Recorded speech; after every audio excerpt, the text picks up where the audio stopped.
आपने एक पत्थर को देखा। पत्थर बहुत सुंदर पड़ा है, लेकिन एक शिल्पकार आता है, एक मूर्तिकार आता है। वो मूर्तिकार उस पत्थर को अपनी कला से भगवान का रूप दे देता है। लक्ष्मी माँ की मूर्ति बना देता है, दुर्गा की मूर्ति बना देता है, शिवलिंग बना देता है।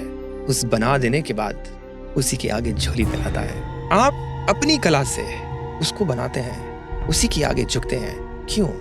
क्योंकि आपने कुछ खोजा। वो पत्थर एक पत्थर तब तक था जब तक उसमें कोई रूप नहीं था। ईश्वर भगवान की मूर्त कब बनी? जब आपने अपनी नॉलेज, अपनी समझ और अपनी कला को उसमें उकेर दिया जी। तो वो प्रत्यक्ष हो गया। आपने किसी के अंदर ईश्वर को देखा या ईश्वर ने आपको दर्शन दिया। जब आप अध्यात्म के मार्ग पे, सरलता के मार्ग पे चलते चले, जब आप ईश्वर को अपने भीतर और सब में ईश्वर को महसूस करने लगे, तो फिर आपने एक साधारण मानव के अंदर भी ईश्वर को पा लिया। वो ईश्वर का दर्शन है।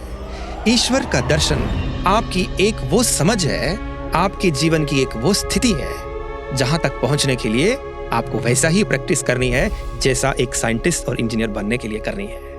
एक तरीके की एक ज्ञान है।